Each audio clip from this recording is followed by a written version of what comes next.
अस्सलाम वालेकुम एवरीवन। तो मैं निकल गई हूँ केक की शॉपिंग करने के लिए। आई मीन डैनी के बर्थडे के केक की डेकोरेशन आइटम और स्टैंड वगैरह सब चीज़ें लेने के लिए। तो यहाँ पे मुझे आधा घंटा लगता है इस शॉप पे पहुँचने के लिए। ये शॉप तो काफ़ी बड़ी है, मतलब इनके पास सब चीज़ें हैं, ए टू जेड बेकिंग की चीज़ें, लेकिन जो चीज़ें मुझे चाहिए थी वो नहीं थी इनके पास। शॉप वाले भैया ने कहा कि यहाँ वो चीज़ें नहीं मिलेगी, ऑर्डर करना होता है, मुंबई से मंगाना होता है। तो मैंने बोला चलो ठीक है, कोई बात नहीं। तो मैंने यहाँ पे केक बोर्ड ले लिया और नंबर 4 कैंडल ले लिया। यहाँ पे मैं सोच रही हूँ और क्या क्या। वैसे ये बात तो बिल्कुल सही है कि अगर आप बेकिंग के लिए शॉपिंग करने जाते हो तो एक चीज़ नहीं, कितनी सारी चीज़ें एक्स्ट्रा उठा के लेकर आते हो। जितने बेकर्स हैं सब रिलेट कर पाएंगे। तो मैं ये सोच रही हूँ टोपी लूँ, ये वाली जो कैप होती है बर्थडे कैप, वो लूँ कि नहीं लूँ। तो मेरे हस्बैंड बोल रहे वो पहनने वाले में से है, तुम्हें लगता है? फिर मैंने वो छोड़ दिया। उसके बाद मैंने सोचा कि चलो अब तो मुझे कुछ जुगाड़ ही करना पड़ेगा, क्योंकि मेरे पास 2 साल शायद 2 साल पहले केकिलॉजी इवेंट से मैंने येलो कलर का एक बेस लिया था बोर्ड। उसको ही मैं कुछ तो करूँगी जुगाड़ करके, मेरे दिमाग में उसी टाइम आ। तो मैंने ये बॉल्स ले लिए जो कि केक के ऊपर लगाएंगे, और उसके बाद ये मैंने टॉपर्स लिए जो स्पाइडरमैन थीम की जो जो चीज़ें मुझे नज़र आ रही थी मैंने वो सारी उठा ली।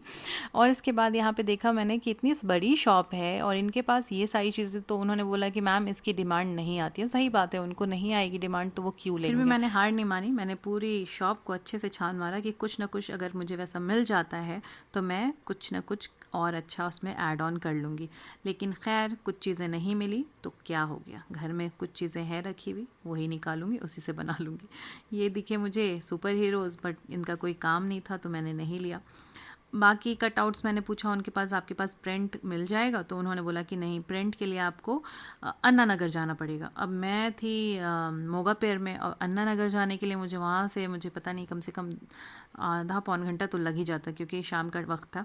यहाँ पे मैंने बिलिंग कराई, जो चीज़ें मुझे मिल गई थी सबकी बिलिंग कराने के बाद बाहर ही ये देखा हमने कबाब की बहुत अच्छी शॉप है, और यहाँ का कबाब सच में बहुत अच्छा होता है। हमने सेकंड टाइम ये टेस्ट किया था और हमने वहाँ पे खाया भी और पार्सल भी ले लिया। अब हम घर की तरफ जा रहे हैं। चलिए अब नेक्स्ट डे की तैयारी क्या क्या करनी है और सब आपके साथ शेयर करेंगे। तो चलते हैं, फिर मिलते हैं अगले वीडियो में, आप देखिए। हाय एवरीवन, तो कल है शेफ डैनी का बर्थडे, 4th बर्थडे माशाल्लाह। 4th दिखाओ, 5 है 4th।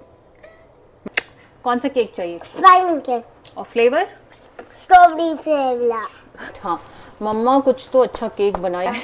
चलो तैयारी शुरू करते, बाय बाय, कल मिलते हैं। कल मिलते हैं। Bye bye. बाय। तो इस बार भी डैनी को सेम केक चाहिए, स्पाइडरमैन थीम। लास्ट ईयर भी मिडनाइट में मैंने उसका स्पाइडरमैन थीम ही रखा था, और इस बार उसकी तबीयत ठीक नहीं है तो इसलिए कोई बड़ा सेलिब्रेशन नहीं कर रहे हैं। हमारा कोई ऐसा बड़ा सर्कल नहीं है, इसलिए हम लोगों ने पार्टी नहीं रखी है और घर में ही सेलिब्रेट कर रहे हैं। स्टे इंशाल्लाह हम लोग कहीं जाएंगे इधर ही चेन्नई में ही स्टेकेशन के लिए। तो बस मैं चाहती हूँ कि उसके लिए कुछ अच्छा स्पेशल केक बनाऊँ, देखते हैं क्या बन पाता है। और दूसरी बात, यहाँ पे प्रॉब्लम क्या हो रही है गाइस कि चेन्नई में इतनी आसानी से चीज़ें नहीं मिल रही है जितना मुंबई में इतना इजी था बेकिंग रॉ मटेरियल लेना।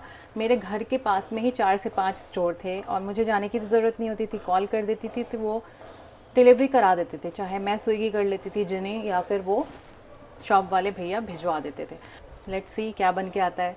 बटर क्रीम सोचा है बनाने का, तो चलिए वीडियो स्टार्ट करते हैं। तैयारी चल रही है मेरी मिडनाइट बर्थडे केक की। तो सबसे पहले यहाँ पे मैं स्पंज बेक कर लूँगी। तो यहाँ पे मैंने एग वाला स्पंज बनाया है क्योंकि घर में सबको एग वाला ही पसंद है और मुझे भी। देखिए कितना सॉफ्ट बना है। यहाँ पे मैंने 6 इंच का टिन यूज़ किया है और मैंने 3 केक बनाया है, मतलब 1.5 kg। अब यहाँ पे फ्रेश स्ट्रॉबेरी और ब्लूबेरी का मैं यहाँ पे फिलिंग तैयार कर लूँगी जो कि केक के लेयर में जाएगी। ये देखिए कितना थिक, बहुत इजी रेसिपी है, इसमें कुछ नहीं है। शुगर डाला, फ्रेश फ्रूट डाला और लेमन जूस डाला, बस हमारी फिलिंग तैयार है। अब घर पे इतनी फ्रेश और इजी तरीके से आप बना सकते तो मार्केट की चीज़ें क्यों यूज़ करेंगे। यहाँ पे मैं दिखा रही हूँ आपको, ये केकिलॉजी इवेंट से मैंने बोर्ड लिया था, जिसको मैंने शायद 2 साल पहले लिया था, तब वो कभी किसी काम नहीं आया था।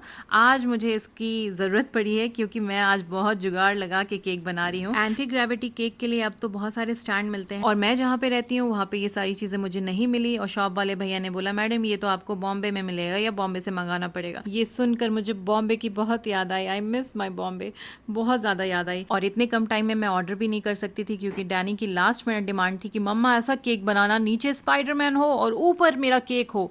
पता नहीं यूट्यूब पे कहाँ से उसने देख लिया था और उसे बहुत पसंद आ गया था। और ये जो आप डॉवल्स देख रहे हो ना, ये असल में केक डॉवल्स नहीं है बल्कि स्पाइडरमैन टेंट के स्टिक हैं, जिनको मैंने जुगाड़ लगा के तरीके से यूज कर लिया है। ये जो सुपर रेड देख रहे हो आप, ये व्हिप्ड क्रीम पे नहीं है, ये बटर क्रीम पे है, इसलिए इतना सुपर रेड आया। और अब देखिए एक माँ के चेहरे की खुशी जब माँ अपने बच्चे के लिए कुछ भी बनाती है, चाहे वो केक हो या कुछ छोटी सी ही चीज़ क्यों ना हो, जब वो परफेक्ट बन जाती है तो उस माँ के लिए उससे बड़ी और कोई खुशी नहीं होती। मैं केक के ऊपर टॉपर्स लगा दूंगी, 2 स्पाइडरमैन ऊपर की साइड लगाए, एक नीचे, और यहाँ पे 3 मैंने फॉक्स बॉल्स लगाए हैं जो कि रेड कलर के। इस बार डेकोरेशन बहुत सिंपल है क्योंकि डैनी की तबीयत बिल्कुल भी ठीक नहीं थी, तो हमने बहुत सिंपल तरीके से बर्थडे सेलिब्रेट किया। और ये डेकोरेशन मेरे हस्बैंड और मेरे बेटे ने किया था। तो यहाँ पे अब आप डैनी को देख सकते हैं, उसे बहुत पसंद आया केक। Wow. Good. चलो भाई, डैनी को तो पसंद आ गया केक। जी, ये वही केक है जो हमने रात में कट किया था। दूसरा केक इसलिए नहीं बनाया क्योंकि घर में कोई ज़्यादा केक खाता नहीं है और डैनी को आजकल हम मीठा देना अवॉइड कर रहे हैं, इसलिए कोई मैंने नया केक नहीं बनाया, फिर वो वेस्ट हो जाए। खाया हुआ केक, बासी केक किसी को डिस्ट्रीब्यूट करना मुझे बिल्कुल भी पसंद नहीं है। मेरी हमेशा यही कोशिश रहती है कि जब भी मैं ज़रूरतमंद को कुछ भी दूँ, चाहे केक हो या खाना, तो फ्रेश बना कर दूँ। ऐसा नहीं करती हूँ कि खाना बच गया है या स्मेल आ रही है तो चलो दे दिया किसी को, उसका बच्चा खा लिया, वो खा लिया। नहीं नहीं नहीं, बिल्कुल भी नहीं। जो मैं अपने बच्चे के लिए बनाऊंगी उनके बच्चों को भी वही खिलाऊंगी अल्हम्दुलिल्लाह। स्पाइडरमैन बिल्कुल रेडी है। हाशिर और डैनी की आज पीटीएम है तो हम सबसे पहले स्कूल के लिए निकले, एंड ऑफ कोर्स स्पाइडरमैन पंती तो दिखाना इनका बनता है ना, कहीं भी हो। और अब हम निकल गए ईसीआर की तरफ जहाँ हमारा होटल था। 2 घंटे पीटीएम में लगे और 1.5 घंटे हमें यहाँ पहुँचने में लगे। सबसे पहले मैंने केक चेक किया क्योंकि मुझे डर था कि केक डैमेज हो ही गया होगा, और हो गया क्योंकि स्पाइडरमैन साथ में थे। अब हम जा रहे थे हमारे रूम की तरफ, तो ये था हमारा रूम जिसे बोला गया था कि सी व्यू है, लेकिन हमें कहीं सी दिखा नहीं। बहुत जूम करके हमें सी दिखा, खैर सी नहीं दिखा लेकिन खूबसूरत व्यू था, तो हमने वहाँ पे एंजॉय किया। अब हम आ गए थे चाय पीने और यहाँ से काफ़ी अच्छा व्यू था, यहाँ से आपको सी दिख सकता है। अब बर्थडे बॉय को रेडी करने का टाइम आ गया था। बर्थडे बॉय मुझे मिल नहीं रहे थे, यहाँ छुपे पड़े हुए थे।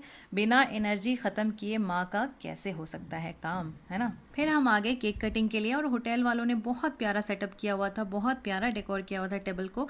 और मैंने यहाँ पे केक निकाला और चीज़ें निकाली। हाशिर कह रहा था मम्मा हंस दो प्लीज़, एंग्री आंटी लग रही हो।